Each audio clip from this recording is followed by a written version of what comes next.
وبرکاتہ۔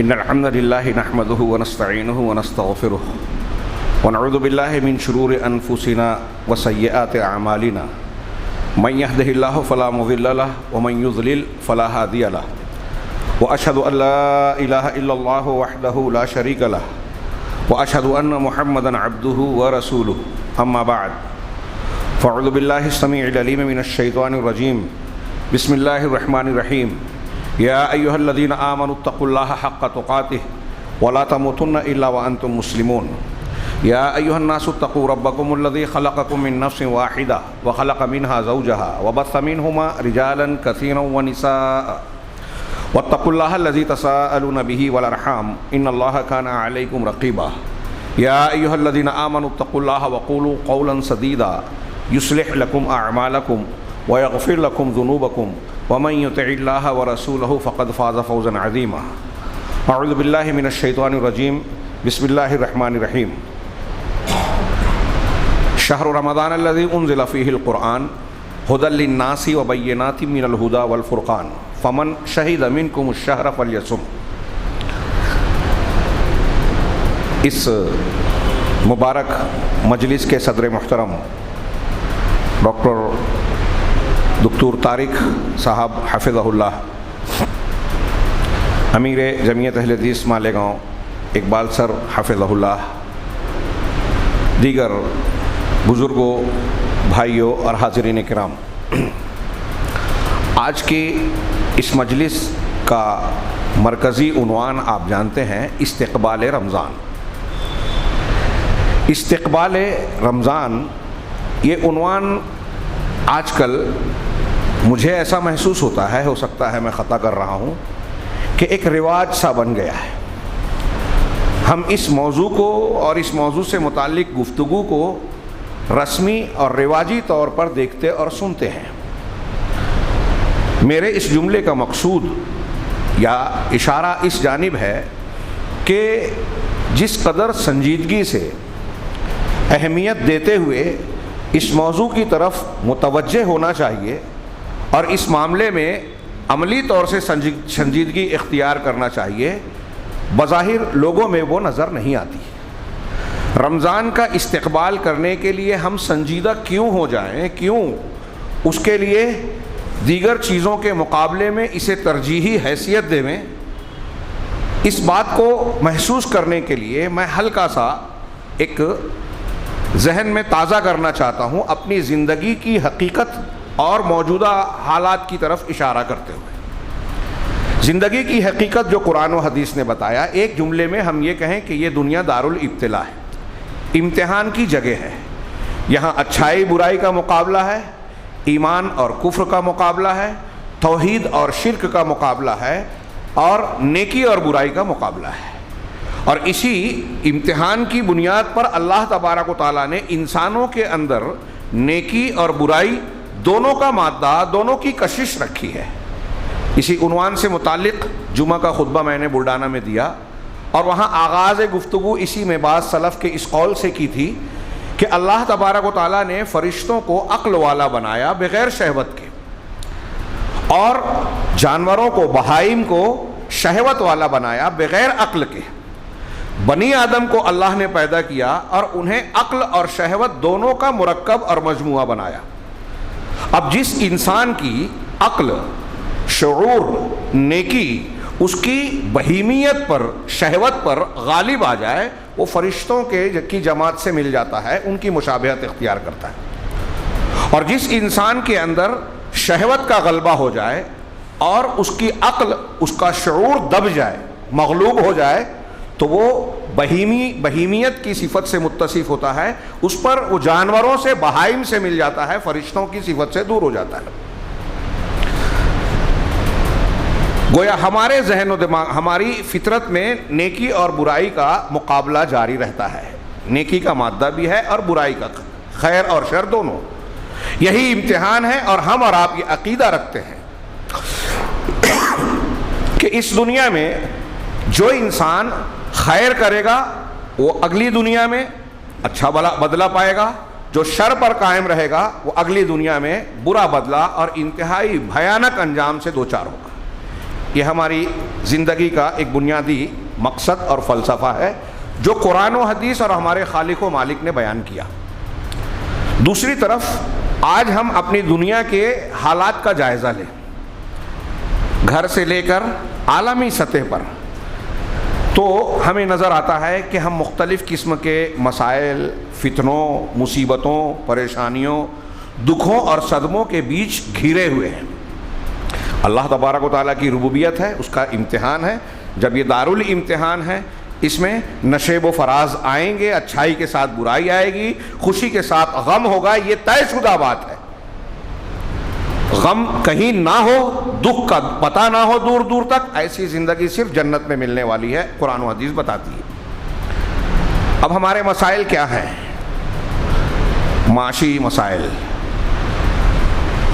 سماجی مسائل، اخلاقی مسائل، اور جس قسم کی بھی بات کریں، آج کے موقع پر، آج کے زمانے میں ہم دیکھیں مسائل انتہائی سنگینی اختیار کرتے جا رہے ہیں، بحرانی کیفیت اختیار کرتے جا رہے ہیں۔ اس وقت ہماری اس ریاست میں پورے کچھ زیادہ، ملک میں کچھ کم، پھر پوری دنیا میں ایک بیماری کی وبائی شکل لوگوں کے لیے خوف اور دہشت کا ماحول بنائے ہوئے ہیں۔ اس کی بنا پر خبروں کے مطابق بتایا جاتا ہے کہ اموات ہو رہی ہیں۔ یہ الگ بات ہے کہ ہم نقطۂ نظر پر گفتگو کریں، یہ سازش ہے، حقیقت ہے، کیا ہے، یہ ایک دوسرے نمبر کی بات۔ بیماری ہے، وبا ہے، خوف اور دہشت ہے، ہاسپٹلز بھرپور ہیں، اور علاج معالجے کے سلسلے میں لوگوں کی معاشی قوت جواب دے جاتی ہے۔ ایک متوسط طبقے کا آدمی اگر اپنے کسی بیمار کو ہاسپٹلائز کرے، ایڈمٹ کرتا ہے، چند دنوں کے بعد اس کے ہاتھ میں جو ادائیگی کی رقم کا بل اور رسید دی جاتی ہے، تو اسے محسوس ہوتا ہے کہ میں اس کی طاقت نہیں رکھتا، یا تو قرض لے یا لوگوں سے مدد کے لیے ہاتھ پھیلائے۔ اس ضمن میں کاروبار متاثر ہے۔ ہمارے شہر کا کاروبار کساد بازاری سے دوچار ہے، بے روزگاری، فاقہ مستی، یہ ہم ہر روز سنتے ہیں۔ یہاں افراط و تفریط نظر آتی ہے۔ ایک آدمی زندگی کی داد عیش دیتا ہے، وہ رفاہیت اور تعیش اور خوشحالی میں زندگی گزار رہا ہے، تو لوگوں کی اکثریت ایسی ہے کہ نان شبینہ کو ترس جاتی ہے۔ بھوک پیاس، فاقہ مستی والا مسئلہ بہت سارے گھروں کو درپیش ہے۔ اب بیماری ہے، معاشی مسائل ہیں، کاروباری تنگی اور بحرانی کیفیت ہے، مہنگائی کی مار الگ ہے، پیٹرول کی قیمت میں اضافہ، ٹیکسز کی مار، جی ایس ٹی اور فلاں۔ آپ کاروباری آدمی سے پوچھئے تو وہ بڑا ہی ہے اس طرح کی بحرانی کیفیت بیان کرے گا کہ پتہ نہیں مستقبل قریب میں کاروبار کا اور ہمارے روزمرہ کی زندگی کا معاملہ کیا بنے گا۔ یہ کاروبار چلانے والے کہہ رہے ہیں، وہ لوگ جو روزمرہ کی زندگی میں روز کنواں کھودتے ہیں اور پانی پیتے ہیں، ان کا معاملہ کیا ہوگا؟ بڑے بڑے بیوپاری جو ہیں وہ رو رہے ہیں کہ ہمارے معاملات، کاروباری زندگی بڑی خراب ہے، ٹیکسز کی مار، ہر روز نیا نیا ٹیکس، مہنگائی بڑھ رہی ہے، اور حکومت کی طرف سے سہولیات کی کوئی کیفیت، کوئی صورت نظر نہیں آتی۔ ذمہ داران میں ایک قسم کی بے مروتی ہے، بے رحمی ہے، لوگوں کے مسائل سے چشم پوشی ہے، لوگ بھوکے کی بھوک کو دیکھ کر پسیجتے نہیں ہیں۔ ایسی پالیسیاں، ایسے قوانین بنائے جا رہے ہیں جو لوگوں کی زندگی کو تنگ سے تنگ تر کرتے جا رہے ہیں۔ کسان ایجیٹیشن چلا رہے ہیں، اس سے متعلق جو قوانین بنائے گئے ہیں جس کو منسوخی کا مطالبہ ہے، اگر وہ قوانین رہتے ہیں تو جو اندیشے بیان کیے گئے وہ ہمارا آپ جانتے ہیں کہ اس کی مار ایک ایک آدمی پر پڑنے والی ہے۔ اس سے پہلے ہم یہ دیکھتے ہیں کہ کچھ قوانین ایسے بنائے گئے، این آر سی اور جو دوسرے قوانین کی بات تھی، شہریت کے قوانین، اس کے خلاف ایجیٹیشن ہوا لاک ڈاؤن سے پہلے کی بات، اور لاک ڈاؤن کے آغاز کے بعد یہاں اس مسئلے کا مطلب تھوڑا سا معاملہ منتشر سا ہو گیا، تحریک، لیکن اس کی وجہ سے ایک تلوار لٹک رہی ہے، اور خاص طور سے کمزور طبقوں اور مسلمانوں پر، کہ ہم اور آپ اپنی شہریت اور ہندوستانی ہونا ہی ثابت کرنا بہت بڑا مسئلہ اپنے سامنے دیکھ رہے ہیں۔ یہ سارے مسائل آپ دیکھیں،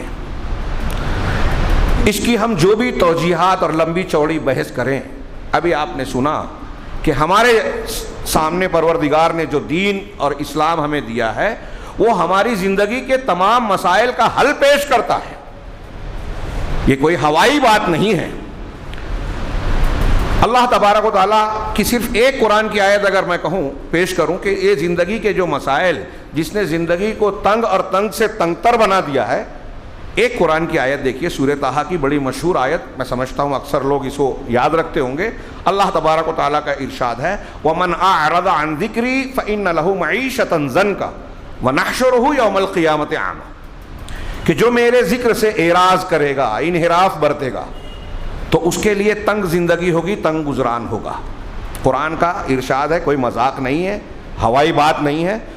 ایک مومن بندے کو اس میں شک بھی نہیں ہو سکتا کہ اس کا کوئی ایک حرف غلط ہو یا قابل غور ہو کہ صحیح ہے یا نہیں صحیح ہے۔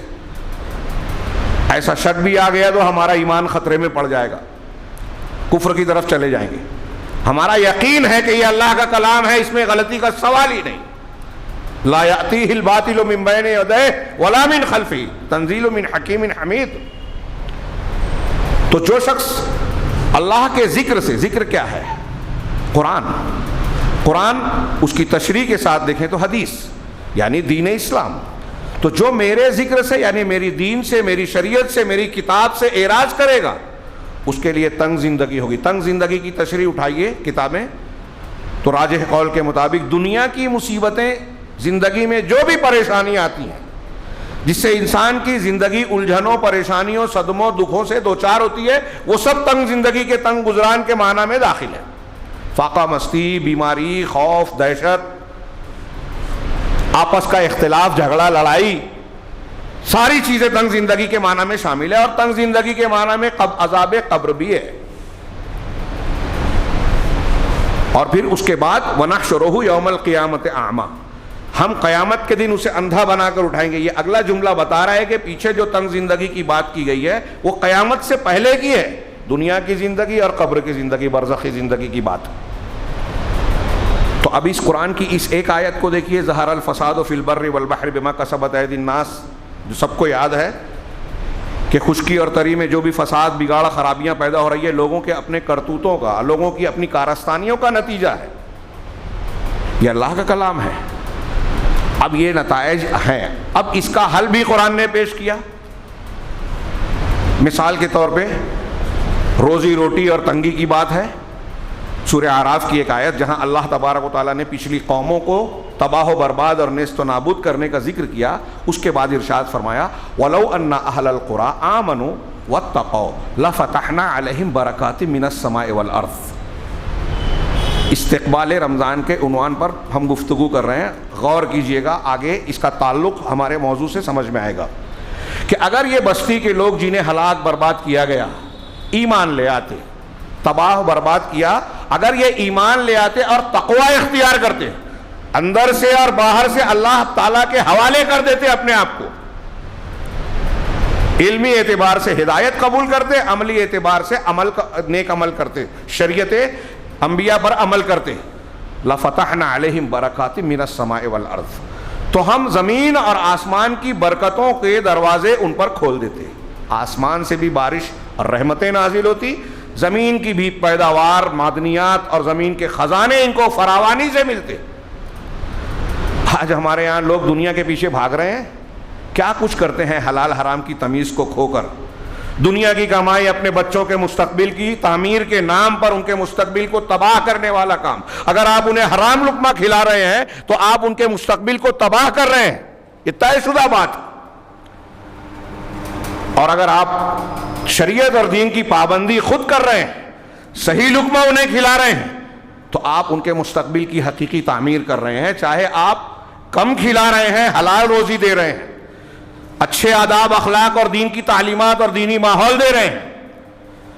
تو بہرحال میں بات نہ پھیلے، آیت کی طرف پلٹتا ہوں کہ لَفَتَحْنَا عَلَيْهِمْ بَرَكَاتٍ مِّنَ السَّمَاءِ وَالْأَرْضِ، کہ دنیا میں آج ہم دنیا کے مسائل کو حل کرنے کے لیے، معاشیات کو درست کرنے کے لیے کیا کچھ کہہ رہے ہیں۔ قرآن صرف 2 لفظ کہہ رہا ہے کہ ایمان اور تقوی۔ ایمان اور تقوی اگر آپ اختیار کر لیں بستی کے لوگ، تو آسمان زمین کی برکت کے دروازے کھل جائیں گے، معیشت کے مسائل، اقتصادیات کے بحران حل ہو جائیں گے، کساد بازاری دور ہو جائے گی، فاقہ مستی دور ہو جائے گی، برکتیں ملے گی۔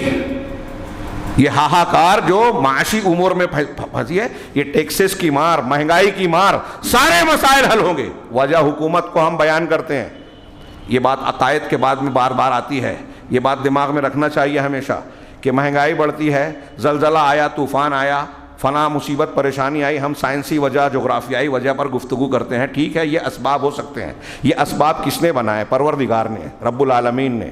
ان اسباب کا حکم کون دیتا ہے؟ ایکٹیو ہونے کا، کام کرنے کا؟ رب العالمین۔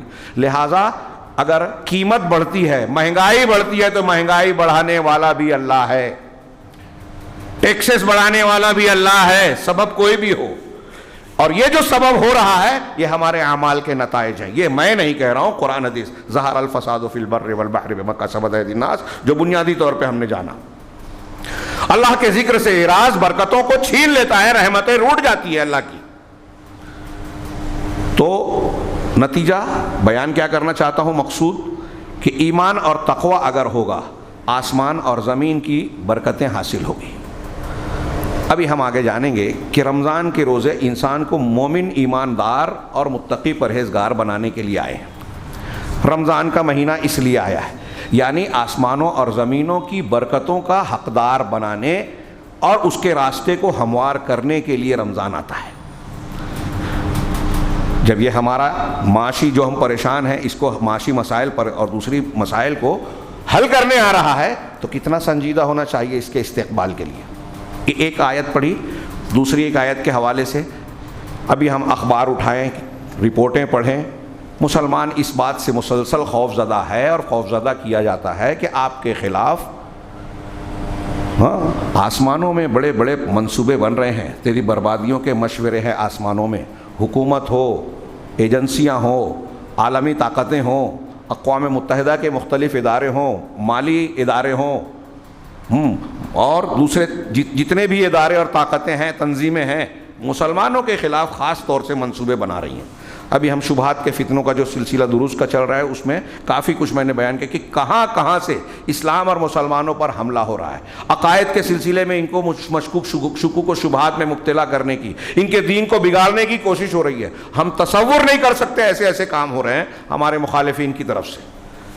اور پھر جب موقع ملتا ہے تو ہم دیکھتے ہیں کہ شام میں، اس سے پہلے بوسنیا ہرزیگوینیا میں، آج شام میں، نصف صدی سے زیادہ عرصے سے فلسطین میں مسلمانوں کو قتل و خون کا نشانہ بنایا جا رہا ہے۔ وہاں کی زمین مسلمانوں کے خون سے رنگین ہے، ان کی جائیداد، پراپرٹی، گھر بار کھنڈروں میں تبدیل کر دیے جاتے ہیں بمباری کر کے۔ مختلف مقامات پر فسادات کا نشانہ بنایا جاتا ہے، ان کی معیشت کو تباہ کیا جاتا ہے، پھر گرفتار بھی انہی کو کیا جاتا ہے، الزام بھی دہشت گردی اور انتہا پسندی کا مسلمانوں پر دیا جاتا ہے۔ میڈیا مسلمانوں کے خلاف کیا رویہ اختیار کرتی ہے، عدالتوں میں کیا رویہ اختیار کیا جاتا ہے، ہم سب اچھی طرح جانتے ہیں۔ روز آپس کی گفتگو میں بیٹھ کر اس پر تبصرے کرتے ہیں، شکوہ شکایت کرتے ہیں کہ مسلمانوں کے ساتھ ظلم ہو رہا ہے، لوگ یوں چاہتے ہیں، لوگوں کی ایسی سازش ہے، ان کا ایسا مقصد ہے، بکرا حلال ہو رہا ہے، ہم اپنی باری کا انتظار کر رہے ہیں، ہمارے سامنے دوسرے بکرے کٹ رہے ہیں اور ہم منتظر ہیں کہ کب ہماری باری آئے، حالانکہ ہمارے سامنے بچنے کے راستے ہیں۔ یہ اللہ تبارک و تعالیٰ کا قرآن کہتا ہے، وَإِن تَصْبِرُوا وَتَتَّقُوا لَا يَضُرُّكُمْ كَيْدُهُمْ شَيْئًا۔ قرآن کہتا ہے سورہ آل عمران میں غزوہ احد کے تناظر میں کہ اگر تم صبر کرو، صبر کا معنی بڑا وسیع ہے، کوئی بھی نیکی کرنا ہو اور کسی بھی برائی سے آدمی کو بچنا ہو، ان تمام معاملات میں آپ کو صبر کی ضرورت ہے۔ اللہ کی تقدیر کے کچھ ایسے فیصلے ہوں جو ہمارے لیے دکھ اور صدمے کا باعث ہوں، میت ہو جائے، نقصان ہو جائے کاروبار میں یا کسی اور میں، وہاں صبر کی ضرورت پیش آتی ہے۔ تو اللہ نے فرمایا کہ وَإِن تَصْبِرُوا، اگر صبر کا دامن پکڑے رہو، وَتَتَّقُوا، اور تقوی اختیار کرو، شریعت پر عمل کرو۔ تقوی کا معنی آپ بار بار سنتے ہیں اور ابھی اور سنیں گے، دہراتے رہنا چاہیے۔ اگر صبر اور تقوی ہوگا تمہارے اندر، لَا يَضُرُّكُمْ كَيْدُهُمْ شَيْئًا، تو ان کی چالیں، سازشیں جو منصوبے بنا رکھے ہیں نا غیر مسلموں نے, دشمنان دین نے, وہ تم کو کچھ نقصان نہیں پہنچا سکیں گے. اللہ فرما رہا ہے, قرآن کریم کا ارشاد ہے, جس کے لفظ لفظ پر ہمارا ایمان ہے. تو مطلب یہ کہ وہ فلاں پریوار ہو, فلاں حکومت ہو, فلاں سپر پاور کہلانے والی طاقت ہو, اور کوئی بھی ادارہ ہو عالمی, نیشنل اور فلاں, اگر ہمارے خلاف یا ہمارے پڑوس کا کوئی آدمی ہمارے خلاف ہے, چغلیاں کر رہا ہے, عزت پر کیچڑ اچھال رہا ہے, ہمارے اوپر الزام تراشیاں کر رہا ہے, وہ پڑوس کا ہو, ارد گرد کا ہو, اپنی جماعت کا ہو, دوسری جماعت کا ہو, بدعتی ہو, خرافاتی ہو, مخالفین ہو, کوئی غیر مسلم ہو, اگر وہ مسلمانوں کے خلاف چال بازیاں کر رہا ہے, سازشیں کر رہا ہے, اللہ تعالیٰ اس کا علاج بتا رہا ہے کہ اگر تم صبر کرو گے اور تقوی اختیار کرو گے تو دشمنوں کی چالیں تم کو نقصان نہیں پہنچائیں گی. سوچئے تھوڑی دیر کے لیے, دشمنوں کی چالوں سے ہم ڈرے ہوئے ہیں, مسلمان ڈرے ہوئے ہیں, ڈرائے جاتے ہیں. اس سے بچنے کا نسخہ کیا بتایا اللہ تبارک و تعالیٰ نے؟ صبر اور تقوی. روزے کو نصف صبر کہا گیا. رمضان المبارک جس کا استقبال کرنے کا موضوع ہے, یہ شہر الصبر بھی کہلاتا ہے, صبر کا مہینہ. صبر میں کچھ چیزوں کے کرنے پر اور کچھ چیزوں سے رکنے پر اپنے آپ پر کنٹرول کرنا ہوتا ہے, اور صبر کا معنی ہوتا ہے روکنا. اور روزہ کھانے پینے, جنسی لذت سے اپنے آپ کو روکنا ہے, جو اللہ نے حلال کیا ہے روزے کی حالت میں اس سے بھی رک جانا ہے. شہوتوں پر کنٹرول کرنے اور روک لگانے اور فرشتگی اور نیکی کو غالب بنانے والا مہینہ ہے. اگر اس کا ہم نے اہتمام کیا اور اپنے اندر روزے کے حوالے سے, رمضان کے حوالے سے صبر اور تقوی پیدا کر لیا, جو اللہ نے خود بتایا کہ کتب علیکم الصیام کما کتب علی الذین من قبلکم لعلکم تتقون. تم پر روزہ فرض کیوں کیا گیا ہے پہلے لوگوں کی طرح؟ تاکہ تم متقی بن جاؤ. تو روزہ رکھ کے رمضان میں اگر ہم متقی بن گئے تو تقوی کی صفت ہوگی, تو اللہ کہہ رہا ہے دشمنوں کی چال تم کو نقصان نہیں پہنچائے گی. آپ بار بار حضرت عمر فاروق کے اس خط کا مضمون سن چکے ہیں. سعد بن ابی وقاص رضی اللہ تعالیٰ عنہ کو جو انہوں نے بھیجا تھا سپہ سالار لشکر کو قادسیہ کے محاذ پر, جس میں انہوں نے کہا تھا لمبی چوڑی بات کے بیچ میں کہ مجھے دشمنوں کی تعداد اور ان کے ہتھیاروں کا تم پر خوف نہیں ہے, خوف اس بات کا ہے کہ تم اور دشمن گناہ میں برابر ہو جاؤ گے. مجھے تمہارے تعلق سے ڈر تمہارے گناہ کا ہے.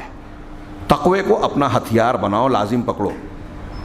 تقوی جب ہوگا تو گناہ کی ضد تقوی ہے, گناہ سے بچنا, اللہ کی شریعت کی پابندی کرنا.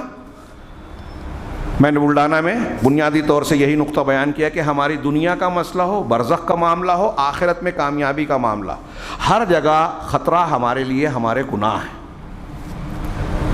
ان گناہوں سے مغفرت, ان گناہوں سے اپنے آپ کو بچانا, یہ ہماری زندگی اور آخرت کی سعادت کا سب سے اہم نقطہ اور کام ہے, عمل ہے, کہ اپنے آپ کو ہم گناہوں سے محفوظ رکھیں.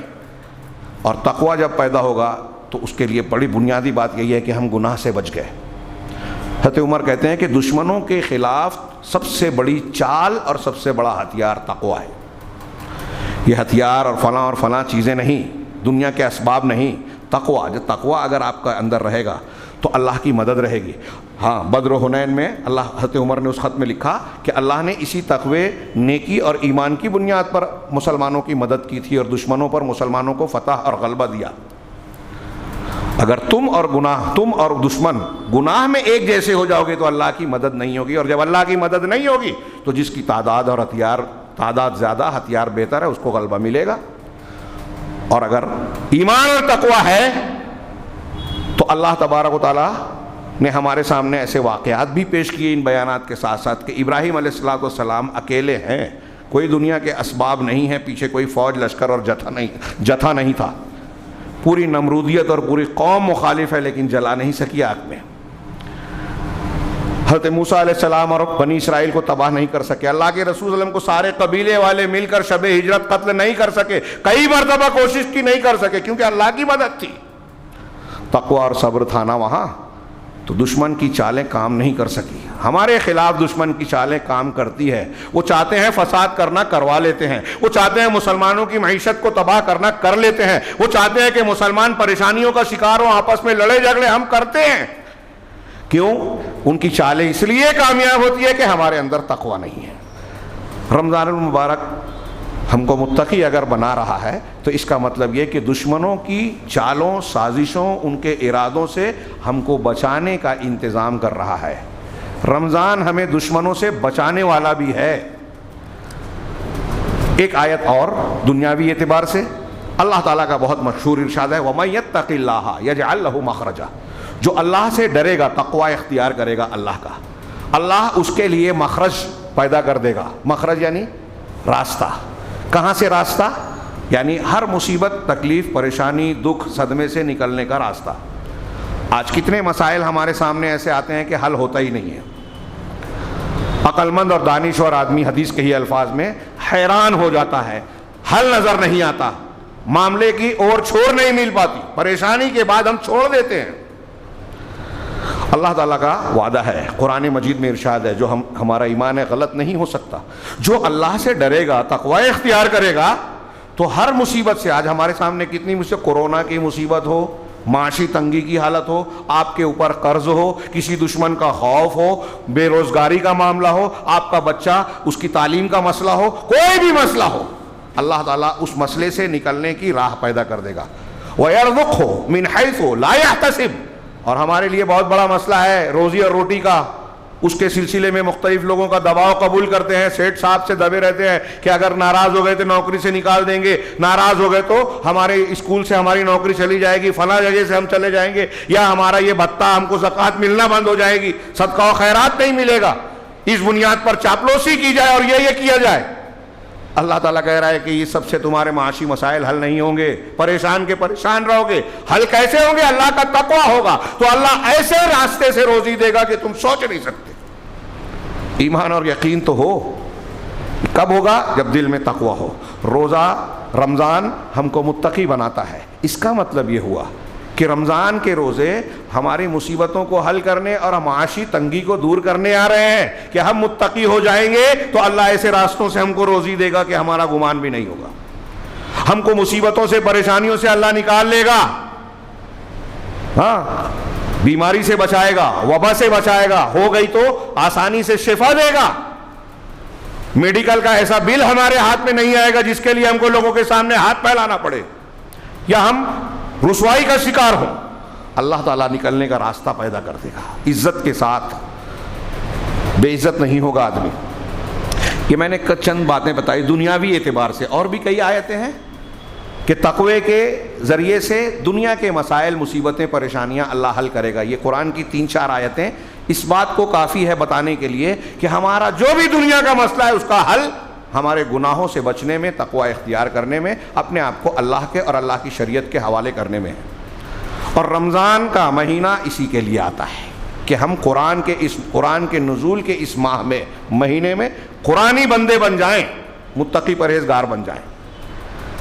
اب برزخ اور آخرت کا معاملہ بھی دیکھ لیجئے کہ برزخ میں بھی بچنے کے لیے آخرت ان للمتقین مفازا، قرآن کہتا ہے متقیوں کے لیے کامیابی ہے، حدائق و اعنابا، باغات ہیں، انگور ہیں، وکواعب اترابا، ہم عمر نوخیز، ہاں، ہم سر قسم کی نوخیز خوبصورت لڑکیاں ہوگی جنت میں۔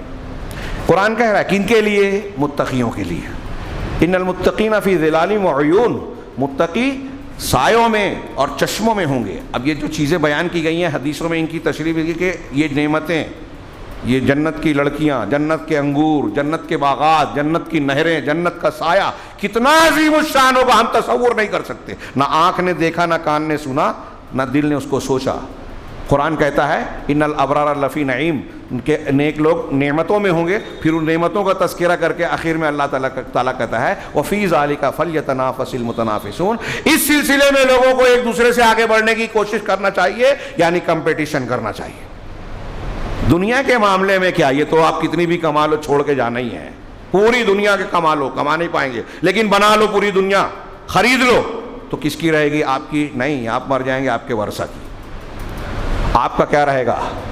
جو کھایا چھوڑ دیا، جو پہنا بوسیدہ کر دیا، جو صدقہ و خیرات کر کے آگے کر دیا۔ تو اللہ تبارک و تعالیٰ نے یہ میں 2-3 آیتیں پیش کیا کہ متقیوں کے لیے کامیابی ہے، آخرت کی کامیابی بھی تقوی، اور آخرت کی کامیابی بھی تقوی پر جب منحصر ہے، اور رمضان کا مہینہ ہم کو متقی پرہیزگار قرآنی انسان بنانے کے لیے آ رہا ہے، تو گویا ہم کو آخرت میں بھی کامیابی دلانے کا ایک موقع ہے.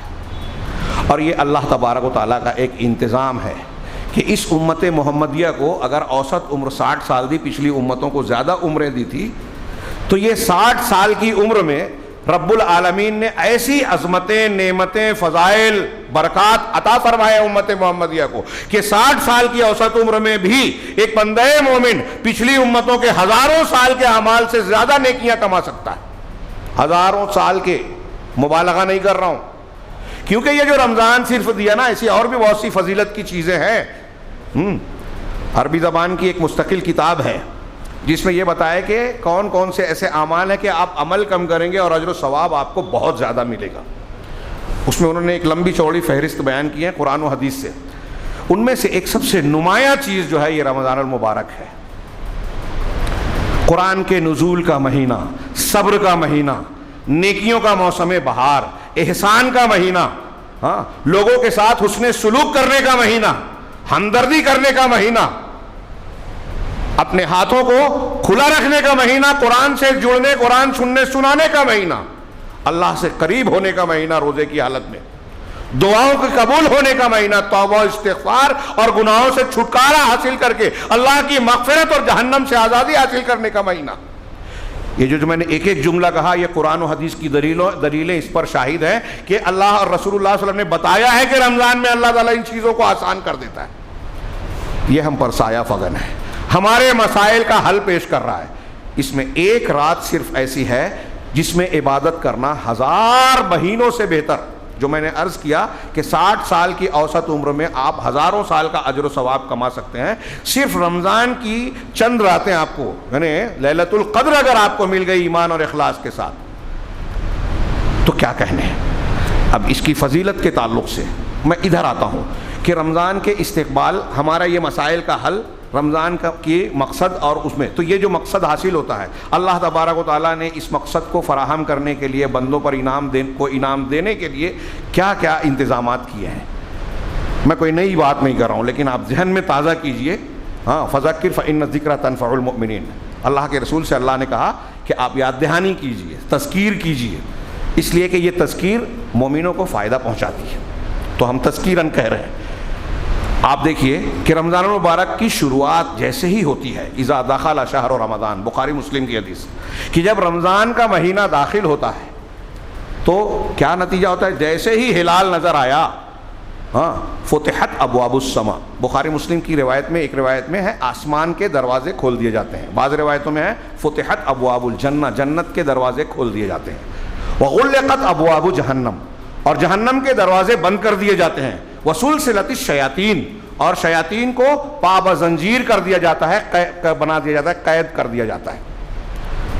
وصفدت مردۃ الجن، دوسری حدیثوں میں ہے کہ جو سرکش جن ہے، سرکش شیاطین مطلب چھوٹے موٹے شیاطین آزاد رہتے ہیں، اور سرکش شیاطین کو قید کر دیا جاتا ہے. قید کرنے کا مطلب ان کو زنجیروں میں جکڑ دیا جاتا ہے، یا تو حقیقت میں یا پھر ان کا زور نہیں چلتا. یعنی رمضان المبارک میں اللہ تبارک و تعالیٰ شروع ہوتے ہی یہ انتظام کر رہا ہے کہ جنت کے دروازے کھل گئے، یعنی نیکی کا راستہ آسان ہو گیا، جنت میں جانا آسان ہو گیا مومنوں کے لیے. جہنم کے دروازے بند ہو گئے، مطلب برائیوں کا دروازہ بند ہو گیا، برائیوں کا زور کم ہو گیا. شیاطین کو روک دیا گیا، اس لیے کہ شیاطین انسانوں کو بہکانے، بھٹکانے اور برائیوں کی طرف ترغیب دلانے میں پیش رہتے ہیں. ایک بڑی وجہ شیاطین ہی ہے. 2 بنیادیں ہیں گناہوں کی، ایک شہوت، انسان کی نفسانی خواہشات، شہوت، اور ایک شیاطین. اور انسان کی نفسانی خواہشات، جس کی نفسانی خواہشات یا شہوت غالب ہوتی ہے، شیطان کا زور اسی پر چلتا ہے. شہوتیں انسان کے اندر جو موجود ہوتی ہے، وہی شیاطین کے لیے سرسبز و شاداب اور زرخ زمین ہے کام کرنے کی. اور روزے کی حالت میں یہ شہوتیں دبتی ہیں، اس کے منافذ تنگ ہوتے ہیں، اس لیے شیطان کا زور کم ہو جاتا ہے، شہوتیں ٹوٹ جاتی ہیں. اسی لیے کہا گیا الصیام جنہ. اس کے 2 معنی میں سے ایک کہ روزہ ڈھال ہے، شیاطین کے اثر سے، گناہوں سے بھی بچاتا ہے اور جہنم سے بھی بچاتا ہے، اور یہ حصن حسین مضبوط قلعہ ہے. تو اللہ تبارک و تعالیٰ گویا انتظام کر رہا ہے. جنت کا دروازہ کھل گیا، جہنم کا بند ہو گیا، اور شیاطین پابہ زنجیر ہو گئے. یہ ایک انتظام ہوا. نیکیوں کو آسان کر دیا گیا کہ آپ بڑھ چڑھ کر نیکیاں کریں، گناہوں سے بچیں. اب نیکی کا اجر و ثواب بھی اللہ تعالیٰ اس ماہ مبارک میں بڑھا دیتا ہے. عام دنوں میں آپ نے عمرہ کیا لیکن بخاری کی روایت ہے العمرۃ فی رمضان تعدل حجہ، بعض روایتوں میں تعدل حجۃ معیہ، کہ رمضان میں عمرہ کرنا میرے ساتھ حج کرنے کے برابر ہے، حج کے برابر ہے، اور بعض روایتوں میں میرے ساتھ حج، یعنی اللہ کے رسول اللہ کی معیت میں، سنگت میں۔ کتنی بڑی فضیلت ہے۔ وہ جو سلمان فارسی کی روایت ہے نا لمبی چوڑی، جس میں ہے کہ اس میں فرض کا اجر 70 گنا اور نوافل کا درجہ فرض کے برابر، وہ روایت ضعیف ہے، لیکن اس کی تائید میں پیش کر رہا ہوں یہ بخاری کی روایت۔ نیکیوں کا درجہ بڑھ جاتا ہے، اور یہ رمضان، دوسری بات ایک اہم پہلو، کہ ابتدا سے انتہائی خیر و برکت سے شروع ہوتا ہے، اور جیسے جیسے اس کے لمحات ایام آگے بڑھتے جاتے ہیں ویسے ویسے اس کی فضیلتیں برکتیں بڑھتی جاتی ہیں، اللہ کا انعام بڑھتا جاتا ہے۔ ہر رات اللہ کی طرف سے مومنوں کی ایک بڑی تعداد کو جہنم سے آزادی کا پروانہ ملتا ہے، اور جیسے جیسے یہ آخری حصے میں جاتی ہے اس کی فضیلتیں برکتیں اپنے شباب پر ہوتی۔ رمضان از ابتدا تا انتہا برکتوں ہی برکتوں سے لبریز ہے، بلکہ اس کی فضیلتیں برکتیں بڑھتی جاتی ہیں، اور یہی وجہ ہے کہ جناب محمد رسول اللہ صلی اللہ علیہ وسلم جو ہمارے نبی ہیں، ہمارے لیے اسوہ اور نمونہ ہیں، ان کا آپ اور ہم عمل دیکھیں کہ کیا تھا آپ کا کردار، کہ رمضان جیسے ہی شروع ہوتا آپ نیکیوں میں دوسری دنوں کے مقابلے آپ ویسے بھی سب سے نیک انسان تھے، اللہ سے سب سے زیادہ ڈرنے والے، سب سے زیادہ نماز پڑھنے والے، سب سے زیادہ قربانی دینے والے، سب سے زیادہ سخی اور سخاوت اور خیرات کرنے والے، سب سے زیادہ نیکیاں کرنے والے، ہر اعتبار سے دنیا کا کوئی انسان کسی ایک معاملے میں رسول اللہ صلی اللہ علیہ وسلم کی ہمسری نہیں کر سکتا۔ نیکیوں میں اعلیٰ درجے کی امانت داری، اعلیٰ درجے کی سخاوت، اعلیٰ درجے کی بہادری، ہر صفت میں جو نیکی کی ہے اعلیٰ درجے کی۔ اللہ کے نبی صلی اللہ علیہ وسلم کے بارے میں بخاری کی روایت میں ہے کہ رسول اللہ صلی اللہ علیہ وسلم، غالباً حضرت عائشہ یا حضرت ابن عباس کی روایت، کہ اللہ کے رسول صلی اللہ علیہ وسلم تو ایسے ہی سب سے زیادہ سخی تھے، لیکن رمضان میں آپ کی سخاوت اور زیادہ شباب پر ہوتی، پربہار تیز ہوا سے زیادہ، یعنی آپ رمضان جو ہے وہ لوگوں کے اوپر خرچ کرنے کا موسم بھی ہے، صدقہ و خیرات کا۔ یہاں رک کر شاید بعد میں بھول جاؤں، رک کر کہہ دوں اس لیے کہ شاید وہ چھوٹ جائے گی۔ ابھی میں نے کہا کہ ہزاروں سال کا اجر و ثواب حاصل کر سکتے ہیں۔ ایک طریقہ سخاوت اور صدقہ و خیرات کے حوالے سے یہ بھی ہے کہ رمضان کے کل روزے 30 یا 29 ہوتے ہیں، لیکن اگر ایک مومن بندہ چاہے تو اس مہینے میں سینکڑوں، ہزاروں، لاکھوں روزوں کا ثواب اپنے دامن میں سمیٹ سکتا ہے۔ کیسے؟ آسان سا نسخہ، من فطر صائما فلہ مثل اجر الصائم او کما ورد فی الحدیث، کہ جو کسی ایک روزے دار کو روزہ افطار کروا دے، کھانا کھلا کر بھی افطار کروا سکتے ہیں آپ۔ یہ صحابہ نے پوچھا کہ ہم میں سے ہر شخص پاس ہے، غریب بھی وہاں چاہتا تھا کہ ہم کو اجر ملے، آپ نے ایک کھجور، ایک گھونٹ پانی اور دودھ پلا دیا تو بھی آپ کو افطار کرنے کا ثواب ملا، کرانے کا ثواب مل گیا۔ ایک روزے دار کو آپ نے افطار کرایا تو آپ کو ایک روزے کا ثواب۔ میں اکثر کہا کرتا ہوں ہمارے یہاں عربوں کو ہم لوگ بہت برا بھلا کہتے ہیں، خاص طور سے سعودی عرب، وہ ہم سے زیادہ ذہین آج بھی ہیں، دین ہم سے زیادہ دین کے جاننے والے، دین پر عمل کرنے والے آج بھی ہیں۔ ہندوستان پاکستان میں دیکھیے بدعتوں پر خرچ کرتے ہیں، اہتمام کرتے ہیں۔ ابھی 15 شعبان گئی، کیسا اہتمام تھا، کیسا اہتمام ہوتا ہے، بھیڑ بھاڑ، چراغاں اور دکھاوا، نہ جانے کیا کیا۔ عربوں میں آپ کو 15 شعبان نظر نہیں آئی کیونکہ وہ بدعت ہے، رافضیوں کی رات، اور وہ استقبال رمضان کا الٹا کام کرتے ہیں کہ 15 شعبان کو رمضان سے 15 دن پہلے ایسی حرکتیں کر لیے کہ اب رمضان کے لیے سارے جذبات مردار ہو گئے، کہ ہم نے تو سال بھر کا کھاتا صاف کر دیا 15 شعبان ہی کو۔ تو خیر، ہمارے یہاں بدعتوں پر زور اور وہاں سنتوں پر توجہ دیتے ہیں۔ رمضان تو رمضان، آپ نوافل سوموار اور جمعرات کو اگر آپ حرمین میں چلے جائیں تو آپ ان دنوں میں دیکھیں گے کہ عرب لوگ کھجوریں، پانی اور قہوہ اور نہ جانے کیا کیا افطار کا سامان لوگوں میں تقسیم کرتے ہیں۔ روزے دار نہ بھی ہو، کھائے تو وہ منع نہیں کریں گے، کیوں؟ وہ کھانے پر بھی ہم کو اجر ملے گا، اور روزے دار ہوگا تو پورے روزے کا ثواب ملے گا۔ ہماری کھجور سے افطار کر لیں، لاکھوں روپیوں کی کھجوریں پوری دنیا میں بانٹتے ہیں، وہ بے وقوف نہیں ہیں، دین کو جاننے والے ہیں۔ اور میں اکثر کہا کرتا ہوں، اس سے پہلے کہا ہوں گا، لوگ سنے ہوں گے میری زبان سے، کہ ہمارے یہاں پرانے، ہم جب بچے تھے اس وقت بھی دیکھا، آج شاید کم ہو گیا، نظر آتا تھا کہ ہمارے گھر میں جو پکا ہے پڑوس کے یہاں دے آؤ، خاص طور سے اگر غریب ہے تو ضرور دے کر آؤ، امیر کے یہاں بھی دے کر آؤ، افطاری کا سامان بھی دے کر آئیں۔ ہو سکتا ہے ان کے یہاں نہ بنا ہو سکتا ہے ان کے یہاں فراوانی نہ ہو، جو بھی شکل ہو، ہمارا کھا کر افطار کریں گے تو ہم کو روزہ کھلوانے کا ثواب مل جائے گا۔ امیر غریب کوئی بھی روزہ آپ نے افطار کروائے تو آپ اگر 100 لوگوں کو روزہ افطار کیے تو 100 روزے کا ثواب مل گیا۔ تو مہنگا سودا ہے یہ، جو وہ عرب لوگ لاکھوں روپے کی جو کھجوریں پوری دنیا میں بانٹتے ہیں روزے داروں میں، اسی لیے بانٹتے ہیں۔ ہم لوگ لیتے ہیں خوشی خوشی، ہمیں بھی بانٹنے والا بننا چاہیے، دینے والا ہاتھ بننا چاہیے۔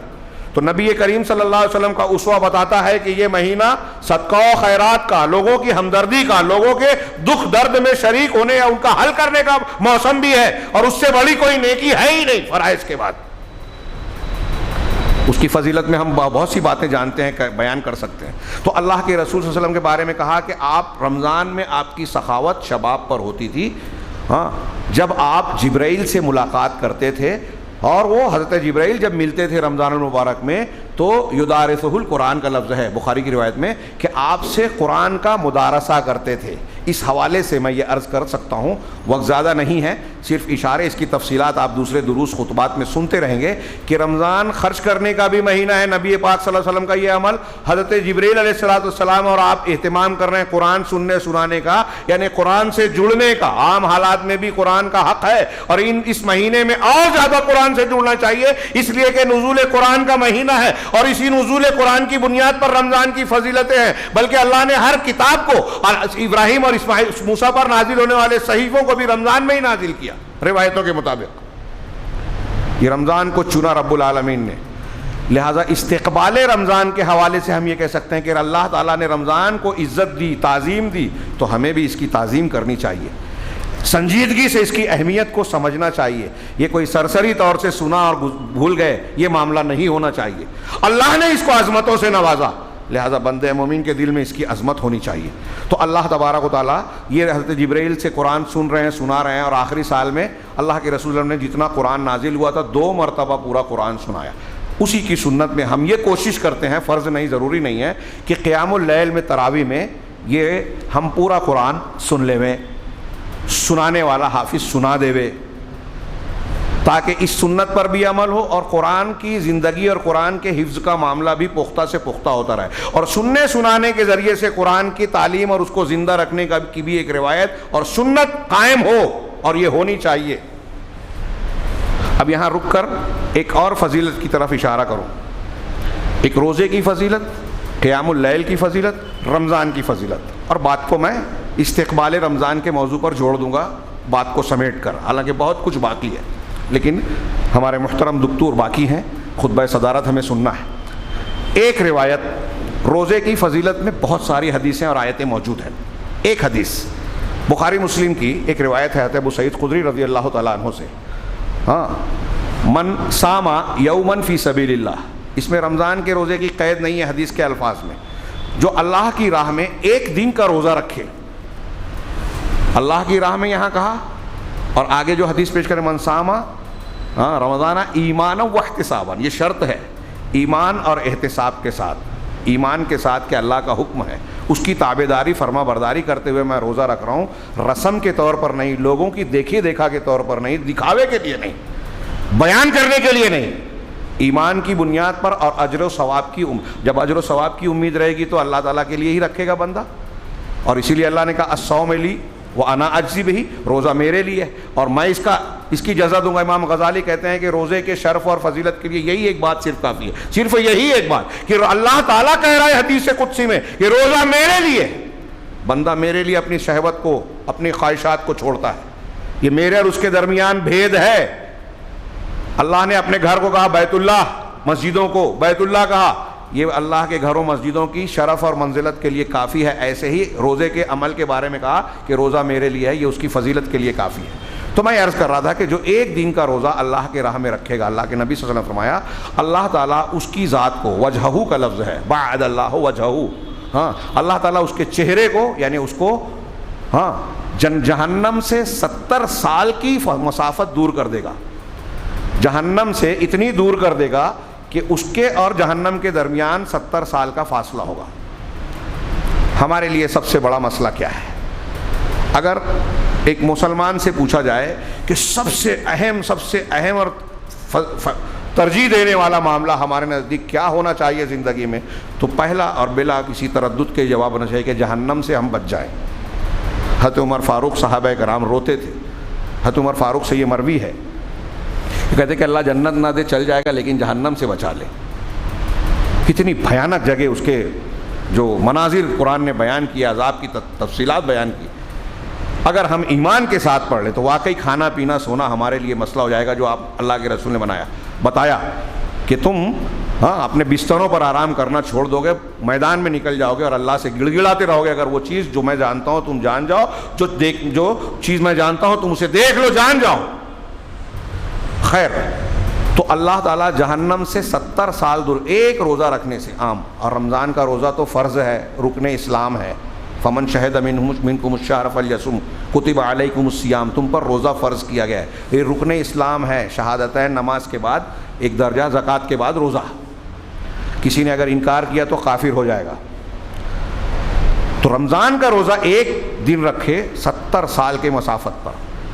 دوسری حدیث بخاری مسلم کی جو آپ جانتے ہیں، من صام رمضانہ، جو رمضان کا روزہ رکھے، پورے رمضان کا روزہ، ایمانا و احتسابا، ایمان اور احتساب کے ساتھ، اجر و ثواب کی امید سے، غفر لہ ما تقدم من ذنبہ، اس کے لیے اس کے پچھلے گناہ سارے معاف. ابھی میں نے تمہید میں بیان کیا کہ تقویٰ ہمارے سارے مسائل کا حل ہے. سارے مسائل کی جڑ بنیاد ہمارا گناہ ہے. ہم پریشان ہیں، وبا کا خوف ہے، مہنگائی سے دوچار ہیں، بیماریوں سے جونج رہے ہیں، فلاں تکلیف ہے، لوگوں کا خوف ہے، دشمنوں کی چالیں ہمارے خلاف کامیاب ہو رہی ہے. ان سب کی بنیادی وجہ ہے گناہ. سبب وہ حکومت کی فلاں پارٹی اور فلاں پارٹی ہم گنواتے رہیں، یہ سبب اللہ کے اختیار میں. حقیقت میں ساری بنیادیں اللہ کی طرف سے ہیں. تو ہمارے گناہ مسئلہ ہے. اور قرآن حدیث کہہ رہی ہے کہ اگر آپ رمضان کا روزہ ایمان اور احتساب کے ساتھ رکھ لیں تو گناہ معاف ہو جائیں گے. گناہ معاف ہو گئے تو مسائل حل ہو گئے، دنیا کے بھی اور آخرت کے بھی. روزے کی اور بھی فضیلتیں ہیں. روزے کی حالت میں جب تک انسان رہتا ہے عبادت کی حالت میں رہتے ہیں. آپ روزہ ہیں اللہ کے لیے تو آپ سوئے ہوئے ہیں، جاگ رہے ہیں اور کوئی اور کام کر رہے ہیں، اللہ کی عبادت میں ہیں. تو روزے کی حالت میں دعائیں بھی قبول ہوتی ہے، بندہ اللہ سے قریب ہوتا ہے. توبہ استغفار خوب کرنا چاہیے، دعائیں خوب کرنا چاہیے. اور استقبال رمضان میں ہم آگے جانیں گے کہ یہ بھی دعا کرنا چاہیے کہ ان برکتوں سے پروردگار ہمیں محروم نہ رکھے. پھر آگے بڑھیے. یہ روزے کی فضیلت دو روایتیں میں نے پیش کی. ایک بخاری مسلم کی مشہور حدیث ہے، من قام رمضان ایمانا واحتسابا غفر. 5-7 منٹ اور بولوں شیخ؟ بالکل آدھا گھنٹہ. جزاک اللہ. نہیں، من قام رمضان ایمانا واحتسابا غفر لہ ما تقدم من ذنبہ، کہ جو رمضان کا قیام کرے. رمضان کا قیام یعنی نماز پڑھنا. قیام اللیل ہم جو تراویح جسے کہتے ہیں، اسے حدیثوں میں، عربوں میں یا صحابہ اور تابعین یا پہلے اس کو قیام اللیل کہا ہے. تراویح کا نام بعد میں پڑا. تو جو قیام اللیل کرے گا پورے رمضان کا، یہاں ان کا بھی جواب ہے اس حدیث میں. جو لوگ کہتے ہیں، ہمارے کچھ آج کل نئے محققین پیدا ہو گئے نوجوانوں میں، نیٹ کے ذریعے سے جو تعلیم حاصل کرتے ہیں. تو ایک صاحب کو میں نے دیکھا اور وہ عمل بھی کرتے ہیں، کچھ 2-4. ایک شہر گیا تھا، میں نام نہیں لیتا، کہ صرف ہم 3 دن ہی تراویح پڑھیں گے بس، اس لیے کہ اللہ کے رسول اللہ نے 3 ہی دن پڑھی تھی. یہ ظاہر پرستی. یہ حدیث اللہ کے رسول، وہ 3 دن جو جماعت سے آپ نے پڑھائی تھی اور چوتھے دن نہیں پڑھائی، یا 2 دن پڑھائی تیسرے دن نہیں پڑھائی، تو آپ نے وجہ بھی بیان کی کیوں نہیں پڑھائی، کہ لوگ اسے فرض نہ سمجھ لے، امت پر شاق نہ گزرے، مشقت اور بوجھ پڑے گا. اس لیے تخفیفاً امت کے لیے اللہ کے رسول صلی اللہ علیہ وسلم نے 3 دن پڑھی، روزانہ نہیں پڑھائی. لیکن آپ اکیلے تو پڑھتے تھے، صحابہ کرام بعد میں انفرادی طور سے پڑھتے تھے.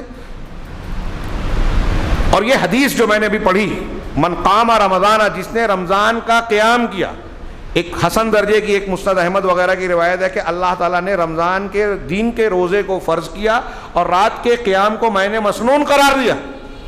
تو یہ عظیم الشان سنت اور مستحب ہے، استحبابی حیثیت رکھنے والی. تو جو رمضان کا قیام یعنی تراویح پورے مہینہ پڑھے گا ایمان اور احتساب کے ساتھ، اس کے پچھلے گناہ معاف۔ یہ اللہ کے رسول کہہ رہے ہیں پورے مہینہ تراویح پڑھنے کا مطلب پورے مہینہ تراویح پڑھنے کا ثبوت ملا۔ حضرت عمر فاروق نے جو الگ الگ لوگ پڑھتے تھے انہی کو جماعت سے اکٹھا کیا۔ وہ روایت صحیح نہیں ہے جس میں حضرت عمر کے بارے میں یہ ہے کہ 20 رکعت شروع کی۔ حضرت عمر نے بھی 11 وتر ہی کی۔ یہ بلا وجہ ہم لوگوں نے اختلاف کیا۔ جو عام دنوں میں قیام اللیل تہجد ہے وہی رمضان میں وہ تراویح ہے۔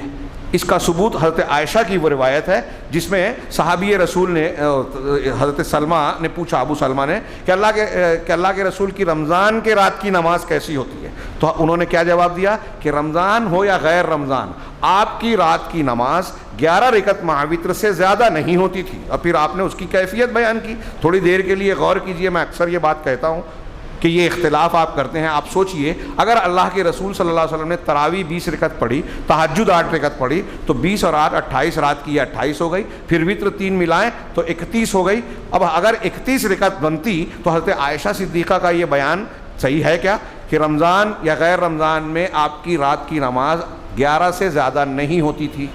بلا وجہ اس میں لوگ صفحات سیاہ کرتے ہیں اور مسلکی اختلاف اور جھگڑے کا سبب بناتے ہیں۔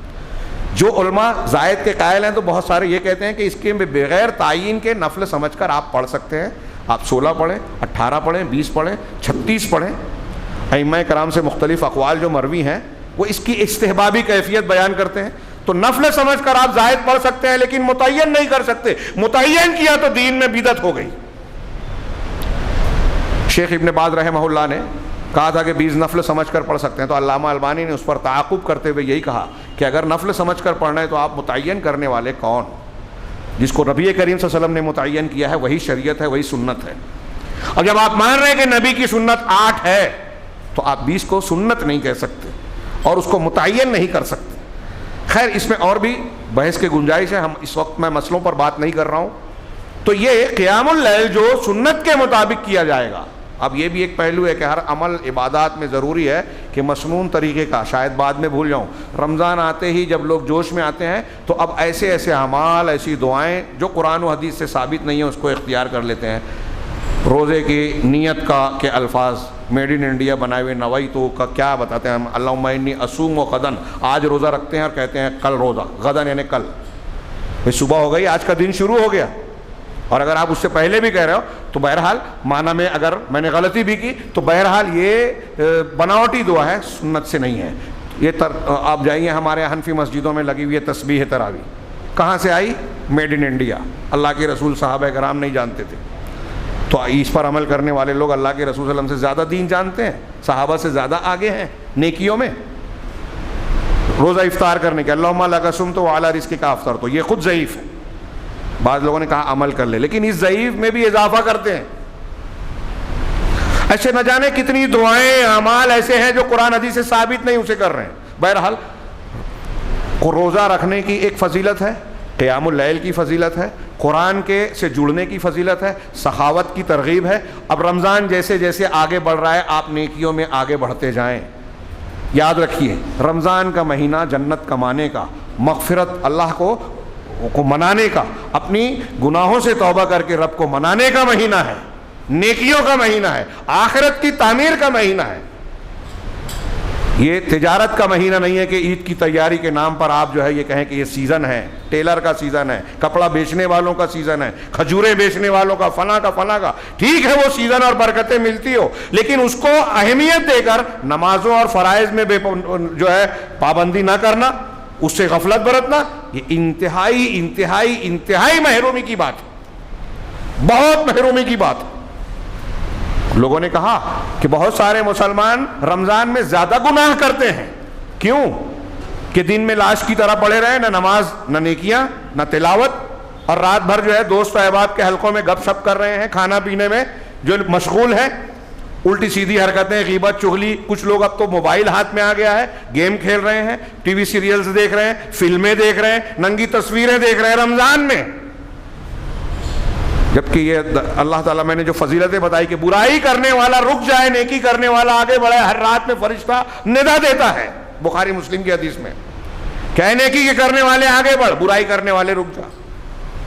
یہ نیکیوں کا مہینہ ہے، تجارت کا نہیں، دنیا داری کا نہیں۔ تو جیسے جیسے آگے بڑھتا ہے نیکیوں میں اضافہ کیا جائے. ہمارے ہاں شروع میں لوگ تراویح میں مسجد بھری ہوتی ہے, جیسے جیسے دن گزرتا ہے لوگ کم ہوتے ہیں. قرآن جس دن ختم ہوا تو ہمارے یہاں مسجدوں سے لوگ غائب, آدھے سے بھی زیادہ, کہ بس قرآن ختم ہو گیا. تراویح قرآن ختم کرنے کے لیے پورے رمضان کی, من قام رمضان, ابھی ہم نے سنا, پورے رمضان کی تراویح پڑھنے کی فضیلت ہے, صرف قرآن ختم ہونے تک کی فضیلت نہیں ہے. قرآن ختم نہیں بھی کیا تو پورے رمضان کی تراویح پڑھنا چاہیے. اللہ کے نبی صلی اللہ علیہ وسلم کا اسوہ آپ دیکھیے کہ آپ جیسے جیسے روزے یا رمضان آگے بڑھتا آپ کی محنت بڑھتی جاتی, یہاں تک کہ جب آخری عشرہ آتا تو بیوی بچوں سے, اپنے گھر اور دنیا کے مشاغل سے مزید لا تعلقی اختیار کر کے آپ مسجد میں اعتکاف کر لیتے. آپ سنت مؤکدہ کہلاتا. آخری سال میں جب آپ کی وفات ہوئی اس سے پہلے والے رمضان میں آپ نے 20 دن کا روزہ اعتکاف کیا. ایک سال چھوٹ گیا تو آپ نے شوال میں اعتکاف کیا. اعتکاف کیوں؟ اس لیے کہ آخری عشرے میں لیلۃ القدر ہے, اس کی تلاش کی جائے. دنیاوی یہ اس امت کی رہبانیت, جائز رہبانیت ہے کہ دنیا سے اتنا کٹا جائے, رمضان میں 10 دن بیوی بچوں سے ہٹ کر مسجد میں آ کر قیام کر لیجئے. اور کیوں؟ تاکہ بندے کا عمل اس دورانیے میں اللہ کی عبادت, اللہ سے تعلق, توبہ و استغفار, قرآن کی تلاوت, ذکر و اذکار, یہ عمل کا مہینہ ہے. بعض ہمارے سلف امام مالک وغیرہ سے یہاں تک ملتا ہے کہ وہ رمضان کے آخر میں یا رمضان میں درس حدیث بھی بند کر دیتے تھے کہ سال بھر ہم علم کو ترجیح دیں, لیکن اس مہینے میں عمل کو ترجیح دینا چاہیے, محنت کرنی چاہیے کہ یہ عمل کا مہینہ ہے, قرآنی انسان بننے کا مہینہ ہے. یہ ساری فضیلتیں جس کو حاصل ہوگی, اللہ تعالیٰ کا اہتمام کہ شیطان کا زور کم کر دیا, جنت کے دروازے کھول دیے, جہنم کے دروازے بڑھ دیے, نیکیوں کا اجر و ثواب بڑھا دیا, برائیوں کی تاثیر کم کر دی, انسان کے نفس کو روکنے کے لیے روزے کی حالت دے دی, ان حالت میں جو ہے اللہ کی برکتوں کا نزول, یہ سارا انتظام دیکھنے کے بعد اب اگر کوئی شخص رمضان پانے کے بعد محروم رہا, اللہ تبارک و تعالیٰ سے اپنے گناہوں کی توبہ نہیں کی, مغفرت کا پروانہ حاصل نہیں کیا, جہنم سے آزادی حاصل نہیں کی, اپنے آپ کو متقی پرہیزگار نہیں بنایا, اپنے گناہوں کو چھوڑنے کی کا عزم نہیں کیا, سود خوری, حرام خوری, رشتوں کو جو کاٹ کر رکھا ہے ان کو چھوڑا نہیں, ان سے توبہ نہیں کی, تو ایسا شخص اس سے زیادہ محروم, اس سے زیادہ بدقسمت کوئی بھی نہیں ہے, چاہے وہ وقت کا بادشاہ, وزیر, منسٹر کیوں نہ ہو. اس کے پاس بہت دولت ہو, بہت نعمت ہو, لیکن اگر وہ رمضان کی برکتوں سے محروم ہے تو وہ حقیقت میں سب سے بڑا محروم اور سب سے بڑا بدقسمت ہے. اسی لیے اللہ کے نبی صلی اللہ علیہ وسلم کی وہ روایت, میں صرف اشارہ کروں, ابن حبان کی بڑی مشہور روایت ہے کہ آپ منبر پر چڑھتے ہوئے تینوں زینوں پر آپ نے آمین کہا. ہاں, بعد میں صحابہ نے پوچھا کہ یہ آپ نے آج آمین آمین کیوں کہا, تو آپ نے تینوں کی وجہ بتائی. اس میں سے ایک بتایا کہ ایک زینے پر جب میں نے قدم رکھا تو جبرائیل علیہ السلام نے مجھ سے کہا کہ جو شخص رمضان المبارک پا لے وے, اس مہینے کو پا لے وے, اور اس کے باوجود اللہ تبارک و تعالیٰ سے مغفرت, یقینی مغفرت حاصل نہ کر لے وے, تو وہ اللہ تبارک و تعالیٰ اس کو دور کرے. ابعدہ اللہ, یعنی اللہ اس پر لعنت فرمائے, اللہ تعالیٰ لعنت بھیج دے, اللہ تعالیٰ اپنی رحمت سے دور کر دے. دنیا میں کوئی انسان دنیا اور آخرت میں کامیاب نہیں ہو سکتا. وہ حدیث یاد کیجئے جس میں اللہ کے رسول نے کہا کہ کوئی بھی انسان اپنے عمل کے بل بوتے جنت میں داخل نہیں ہوگا. لا يدخل احدکم الجنت عملو, او کما قال, مسلم شریف کی غالباً حدیث ہے. کسی کو تو کہا آپ بھی اللہ کا, کہا میں بھی, ہاں میں بھی, سوائے اس کے کہ اللہ اپنی رحمت اور فضل سے مجھے ڈھانپ لے. نبی کریم صلی اللہ علیہ وسلم بھی کامیابی اور جنت اللہ کے فضل اور رحمت سے پائیں گے, اور جو رمضان پا کے بخشش نہ طلب کر لے, اللہ کے رسول کے حضرت جبرائیل فرشتوں کے سردار بد دعا دے رہے ہیں کہ اللہ اس کو دور کرے رحمت سے, اور نبیوں کے سردار کو کہا کہ آمین کہیے, اور انہوں نے کہا آمین. سوچئے تھوڑی دیر کے لیے کہ کیا ہم اور آپ, یہ بات میں نے اکثر کہی ہے, کہتا رہتا ہوں, بلڈانا میں بھی کہی, کہ فرشتوں کے سردار اور انبیاء کے سردار کی بد دعا کا مستحق ہم اپنے آپ کو بنانا چاہتے ہیں؟ ظاہر سی بات ہے کہ ہم نہیں چاہیں گے. اب اگر نہیں چاہتے تو ہمیں رمضان کا سنجیدگی سے استقبال کرنے کے لیے تیار ہونا چاہیے. یہ پوری تفصیل اس موضوع کے اہمیت کو حامل ہے کہ اب استقبال کیسے کریں. تو یہ چند نکات ہیں، وقت زیادہ ہو گیا، میں دستور کے ساتھ آپ لوگوں سے بھی معذرت چاہتا ہوں. یہ چند نکات ہیں، ان میں سے ایک دو کا میں نے اضافہ کیا، اس کو میں نے بلڈانہ میں بھی پیش کیا، صرف پڑھ کر سنا دیتا ہوں 4-5 نکات. یہ کہتے ہیں کہ میں نے لکھا ہے کہ رمضان کی استقبال کے لیے سب سے پہلے اللہ تبارک و تعالیٰ سے رمضان کے برکات اور خیرات کے لیے ابھی سے دعا کرنا چاہیے کہ اللہ تعالیٰ یہ جو رمضان آ رہا ہے اس میں ہم کو غفلت سے، کوتاہیوں سے بچا، پابندی سے، جیسے تیرا اور تیرے رسول کا حکم ہے ویسے نیکیاں کرنے اور فضیلتوں برکتوں کو اپنے دامن میں سمیٹنے، یعنی اس کا حقدار بننے کی توفیق دے، اخلاص کے ساتھ نیکیاں کرنے کی توفیق دے عبادات کی، اور رمضان کی ویسی تعظیم کریں جیسے اللہ تعالیٰ نے اس کو عظمتوں سے نوازا. دوسرے نمبر پر رمضان اور اس کے متعلقہ شرعی علوم کا علم حاصل کرنا.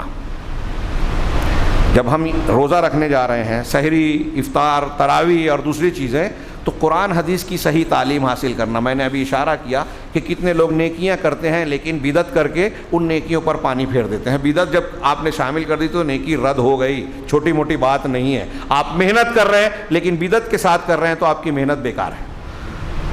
اور دور ہوتا ہے بندہ اللہ سے بدعت کر کے. اور سنت کے مطابق آپ عمل کریں گے تو کم عمل کریں گے، آپ اللہ سے نزدیک اور قریب ہوں گے. آگے بڑھتے ہیں کہ جس میں رمضان کے لیے ایک نظام الاوقات بنایا جائے. ہم لوگ نظام الاوقات بنائیں، سونے اٹھنے کے، کام کرنے کے، عبادت کے، تلاوت کے لیے وقت مقرر کریں، جس میں معمول کی مشغولیات میں تخفیف کر کے عبادات کے لیے وقت نکالا جائے. ہم جو روزمرہ کی دنیا داری کے معمولات میں عام دنوں میں لگے رہتے ہیں اس کو کم کر دیا جائے. دنیا داری کے کاموں کو کم کر دیا جائے. ہمارے یہاں الٹا ہوتا ہے، رمضان میں ٹیلر کو کام زیادہ ہوتا ہے، رمضان میں قریشی کو کام بڑھ جاتا ہے، رمضان میں دوسرے کام کرنے والوں کا دھندا بڑھ جاتا ہے، اس لیے دنیا داری بڑھ جاتی ہے.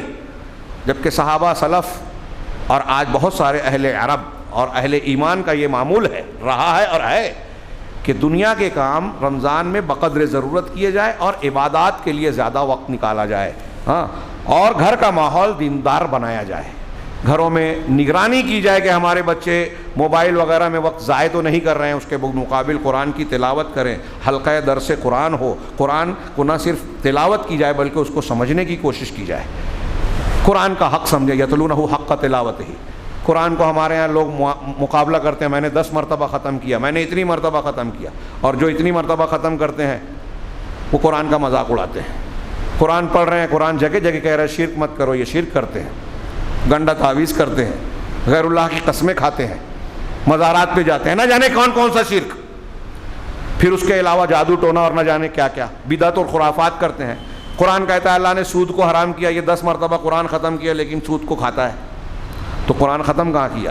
گلے سے نیچے اترے ہی نہیں، خارجیوں کی طرح معاملہ ہوا. میں تفصیل میں نہیں جاتا. تو گھر کا ماحول دیندارانہ بنایا جائے، برائیوں پر نظر رکھی جائے کہ ہمارے گھروں میں عام دنوں کے مقابلے میں رمضان میں سختی سے کہ بری چیزوں کو روکا جائے اور الٹی سیدھی باتوں کو ختم کیا جائے جو دین اور شریعت کے خلاف ہے. گھر میں پہلے سے زیادہ سختی سے غیر شرعی چیزوں پر روک لگانا، قرآن کی تلاوت اور تدبر و فہم کی خاص کوشش کرنا. اس مہینے میں جو قرآن کا مہینہ ہے، قرآن سے گہرا ربط ہونا چاہیے بندہ مومن کا. تفصیل کا موقع نہیں ہے. قیام اللیل اور تراویح کا خوب اہتمام کیا جائے، صدقہ و خیرات کی تیاری کی جائے. غریب سے غریب آدمی کی یہ کوشش ہونی چاہیے کہ ہم زیادہ نہیں تو کم سے کم 2-3 کھجور ہی کے ذریعے سے کسی کی مدد کریں، روزہ افطار کروا دیں، یا کوئی بھی مدد کر سکتے ہیں، دینے کی کوشش کریں. جب ہم دینے والا مزاج بنائیں گے تو اللہ ہم کو محفوظ رکھے گا.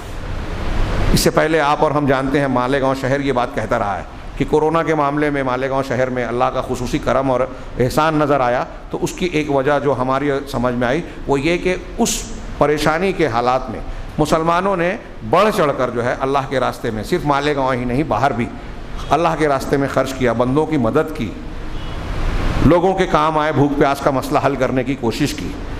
یہ نیکیاں اللہ ضائع نہیں کرتا. تو رمضان میں اس کا اور زیادہ اہتمام ہونا چاہیے. آخری عشرے کے لیے خصوصی اہتمام اور اس کی تیاری کی جائے. رات میں جاگنا چاہیے، ہو سکے تو آخری عشرے میں اعتکاف کیا جائے جو اللہ کے رسول صلی اللہ علیہ وسلم کی تاکیدی سنت ہے، آپ کا ہمیشہ معمول رہا ہے. یہ عزم کر لیں کہ اس رمضان کے رخصت ہونے سے پہلے ہم اپنے نفس کا تزکیہ کریں گے، اپنے گناہوں سے توبہ اور استغفار کریں گے، گڑ گڑا کر، رو کر، سچی توبہ کر کے اللہ تعالیٰ کو منائیں گے، اللہ کو ہم نے منا لیا تو دنیا کی جتنی طاقتیں ہمارے خلاف سازشیں کر رہی ہیں وہ ہمارا بال بھی کا نہیں کر سکیں گی، مصیبتوں پریشانیوں میں اللہ کی مدد اور رحمت ہمارا ساتھ دے گی۔ ہاں تو ہم اس میں اپنے نفس کا تزکیہ اور صفائی کریں گے، اپنے قلب کو قلب سلیم بنائیں گے، توبہ استغفار کریں گے اور اپنے رب کو منا کر جہنم سے نجات پائیں گے۔ یہ چند باتیں جو رمضان کی تیاری کے حوالے سے میں نے کہی ہے۔ ایک بات کا اضافہ کہ کچھ لوگ جو ہے ہمارے یہاں مالیگاؤں شہر میں ایک عام سا رجحان ہے جو بھی میں نے ضمناً کہا، عرب علماء کہتے ہیں کہ رات میں جو ہے لہو و لعب کرنا اور دن میں پورا دن سوئے رہنا اور اس میں فرض نمازوں کو بھی ترک کر دینا، یہ رمضان کے روزے نماز کی فرضیت سے دوسرے مقام پر ہیں، اس کے بعد ہیں۔ تو اہل علم نے لکھا کہ اگر ایک آدمی روزہ رکھ رہا ہے اور نماز چھوڑ رہا ہے، فرض چھوڑ رہا ہے، تو ایسے ہی ہے کہ نفع پر محنت کر رہا ہے اور اصل مال کو چھوڑ رہا ہے۔ ایسی بے وقوفی کون کرے گا؟ یہ وہی لوگ کرتے ہیں جو نوافل پر محنت کرتے ہیں اور فرائض کو ترک کر دیتے ہیں۔ فرائض کی پابندی کے ساتھ نوافل پر زور دینا چاہیے۔ اللہ تعالیٰ سے دعا ہے کہ وہ ہمیں آنے والے رمضان کی خیرات، برکات اور فضیلتوں کا حقدار بنائے۔ ہماری زندگیوں میں یہ جو رمضان ہم کو مل رہا ہے ایک عظیم الشان نعمت ہے، اس سے بڑھ کر کوئی نعمت نہیں ہو سکتی کہ پروردگار کی مغفرت اور رحمت اس میں عام ہوتی ہے۔